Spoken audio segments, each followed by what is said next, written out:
नमस्ते बच्चों। आज का जो टॉपिक है वो हमारा है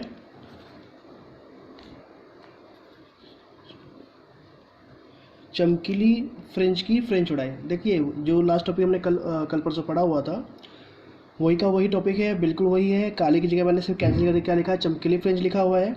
पूरा टॉपिक वैसे ही होने वाला है, सिर्फ एक कॉन्सेप्ट चेंज होने वाला है और वो है चमकीली की जगह काली है और खाली की जगह चमकीली, और कुछ कॉन्सेप्ट चेंज नहीं होने वाला है। ठीक है, देखते हैं कैसे। डायग्राम भी आपका वही है, सब कुछ वही है।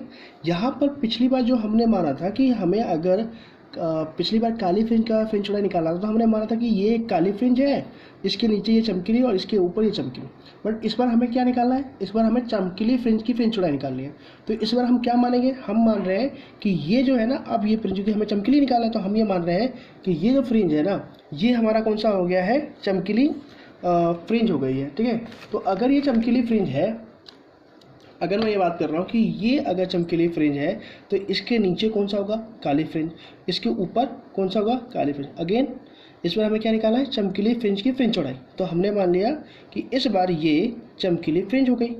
अब इसके नीचे ये कौन सा हो गया, काली फ्रिंज, इसके ऊपर कौन सा हो गया, काली फ्रिंज। तो अब मुझे इस काली फ्रिंज की स्थिति निकालनी है, इसके सापेक्ष, और फिर इस काली फ्रिंज की स्थिति निकाली है इसके सापेक्ष। पूरा टॉपिक लगभग सेम है, देखते हुए।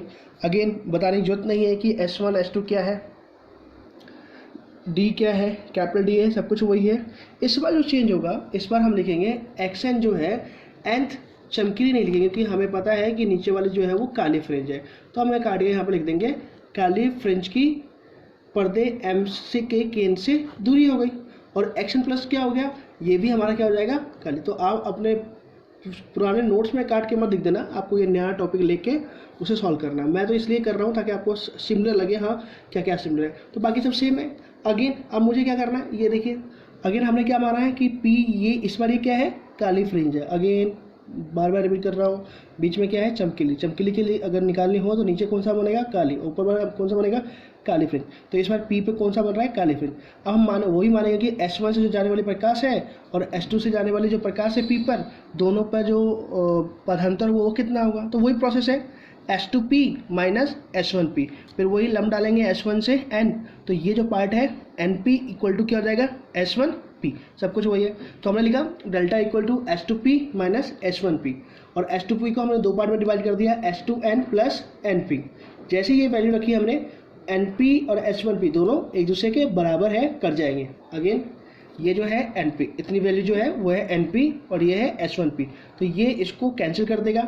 सिर्फ लेंथ कितनी बच जाएगी, ये, क्योंकि यहाँ से यहाँ तक जो प्रकाश गई है इसकी लंबाई इसकी तुलना में इतनी ज़्यादा है, यही पथ का अंतर है। पथ का अंतर मतलब यहाँ से यहाँ तक जो प्रकाश जाए और यहाँ से यहाँ तक जो प्रकाश जाए, उनके पथ का अंतर क्या है। ठीक है, तो उसने हम लिख दिया कि वो वैल्यू जो आई है वो है S2N, तो डेल्टा इक्वल टू S2N आ गया हमारे पास। अगेन अब हम क्या करेंगे, वही हम ट्राइंगल लेंगे, कौन कौन सा, समकोण त्रिभुज S2SN, ये है थीटा, थीटा के सामने S2N क्या हो गया, लंब, और यहाँ पे 90 डिग्री है जो हमने यहाँ से S1 से इस पे लंब डाला है, तो लंब के सामने क्या होगा, कर्ण। तो S1 S2 क्या हो गया, कर्ण, जिसकी वैल्यू क्या है, D। तो साइन थीटा अगर मैं निकालता हूँ तो लिखूंगा मैं, साइन थीटा क्या लिखूंगा, लंब बटे कर्ण, और वो जगह S2N अपॉन में S1 S2। ठीक है, अब S2N की जो वैल्यू है वो तो है डेल्टा, और S1 S2 की वैल्यू वो है D, तो हमने लिख दिया sine theta equal to delta by D। Okay, अब एंगल बहुत कम होता है, एल्फ होता है, प्रकाश की सभी घटनाओं में जो कोण बन रहा होता है किसी से वो बहुत कम होता है, तो sine theta equal to theta और theta equal to delta by D, ये हो गया। हमारे पास एक और ट्राइंगल है, वो ट्राइंगल कौन सा है, O डैश, ये O डैश है, O डैश OP, ये वाला ट्राइंगल ले रहे हैं। अगेन वही सब कुछ नियरली सेम ही है, जो चेंज होगा मैं बता दूँगा क्या चेंज होगा, ये ले रहे हैं। तो इस थीटा के सामने क्या होगा, ये हो गया यहाँ से यहाँ तक जो हो गया, और ऐसे P तक वो हो गया लंब, जिसकी वैल्यू है XN, और ये हो गया आधार, जिसकी वैल्यू है D। ठीक है, तो हमने tan थीटा इक्वल टू लिया XN बाई D। अगेन अब क्या पॉइंट है हमारे पास, वो एक बार देख लीजिए आप। तो tan थीटा इक्वल टू हमारा क्या आएगा, tan theta equal to XN by D, और tan थीटा इक्वल टू लगभग थीटा हो जाएगा, तो थीटा इक्वल टू क्या हो जाएगा, XN बाई D। अब पहले जो समीकरण था वो था डेल्टा बाई D, अब जो है XN by D। Delta by D equal to, क्योंकि इसकी वैल्यू भी थीटा है और इसकी वैल्यू भी थीटा है, तो अगर थीटा के बराबर है तो ये दोनों वैल्यू भी बराबर होनी चाहिए, delta by D equal to XN by D। अब मैं यहाँ से एक्शन की वैल्यू निकाल रहा हूँ, delta D by D. Action क्या बता रहा था, पी बिंदु पर जो काली फ्रिंज बन रही है उसकी स्थिति बता रहा था। और अगेन डेल्टा क्या बता रहा है, सॉरी एक्शन क्या बता रहा है, ये एक्शन बता रहा है पर्दे एम से। देखिए आप एक बार, ये जो पर्दा है ना यहाँ से, ये जो पर्दा है यहाँ से इस पी बिंदु तक की दूरी बता रहा है एक्स है। तो हमने बोला ये काली फ्रिंज है, तो काली फ्रिंज के लिए क्या होना चाहिए कि यहाँ से जो प्रकाश जाएगी और S2 से जो प्रकाश आ रहा होगा वो किस में मिलेगा, विनाशी की कंडीशन में मिलेगा। तो विनाशी कंडीशन मिलेगा तो इसके दोनों के बीच का जो पथों का अंतर है वो विनाशी के पथांतर के बराबर होना चाहिए। अगेन यहाँ पर क्या बन रहा है, हमें चमकीली फ्रिंज निकालनी है, फ्रिंज की चौड़ाई निकालनी है, तो यहाँ पर क्या बन रहा है, काली फ्रिंज। काली फ्रिंज कब बनता है, तो काली फ्रिंज तब बनती है जब S1 से और S2 से यहाँ पर आने वाले जो प्रकाश है वो विनाशी मिले। ठीक है, तो विनाशी मिले तो विनाशी के लिए जो पथांतर है वही कंडीशन हमें लगानी है। तो हम क्या मानेंगे, यहाँ पे काली फ्रिंज बन रहा है तो इसका मतलब कि S1 से और S2 से जो यहाँ प्रकाश आएगी वो किसकी है, वो विनाशी व्यतिकरण में मिल रही है। बस यही ध्यान रखना है हमें। ठीक है, तो हमने नीचे वाली जो पी बिंदु पर जो फ्रिंज बन रही है उसको हमने लिखते डेल्टा बाई डी। अब मैंने बोला कि जो पी बिंदु पर जो काली फ्रिंज बन रही है उसके लिए क्या होना चाहिए, विनाशी की कंडीशन होनी चाहिए। और विनाशी कंडीशन तभी होती है जब डेल्टा मतलब पथों का अंतर 2n-1 लैम्डा बाई 2, ये जनरल टर्म है, आपको याद है, लैम्डा बाई 2 हो या 3 लैम्डा बाई 2 हो या 5 लैम्डा बाई 2 हो। अगर जैसे एग्जांपल ये एक प्रकाश होता है S1 और ये एक प्रकाश होता है S2, यहाँ से यहाँ तक प्रकाश जा रही है, ये एक तरंग है और ये डेढ़ हो गया, तो ये लैम्डा हो गया 3/2 लैम्डा। तो जब ये दोनों मिलते हैं तो इनका बीच के पथों का अंतर जो होता है वो लैम्डा बाई 2 हो जाता है, और लैम्डा बाई 2 होगा तो वो किस में मिलेंगे, विनाशी में। तो हमने माना कि पी पर काली फ्रिंज बन रही है तो किस में मिल रही है, विनाशी मिल रहे हैं। तो उसके लिए जनरल टर्म क्या होनी चाहिए, 2n-1 लैम्डा बाई 2। तो इस डेल्टा की वैल्यू हमने कहाँ रख दी, इस वाले में हमने रख दी। तो x n equal to 2n-1 lambda D by 2d, ये वैल्यू हमने यहाँ डेल्टा पे रख दी और ये वैल्यू आ गई। तो इसने बता दिया कि भाई जो पर्दा M है उसके केंद्र से पी बिंदु पर बनने वाली काली फ्रिंज की स्थिति क्या है। बट ऊपर वाली क्या होगी, तो मैंने पिछले लेक्चर बताया जहाँ पे भी n है वहाँ पे n+1 कर दो, तो ये क्या हो जाएगा xn+1।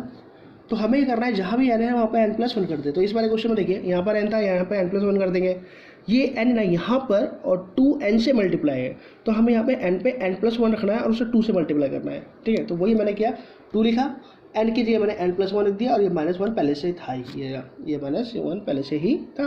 तो 2n+1 -1 lambda D by 2d multiply किया, 2n + 2 और माइनस का ये देखो ये 2 इनसे और इससे, इस -1 से मल्टीप्लाई नहीं होगा, तो 2n + 2 -1 lambda D by 2d। Solve किया, हमारे पास आंसर गया 2n+1 lambda D by 2d। अब मैंने पिछले लेक्चर बताया था कि फ्रिंज चौड़ाई जो होती है वो होती है ऊपर वाली फ्रिंज और नीचे वाली फ्रिंज की स्थिति जो है उन दोनों को माइनस कर दो।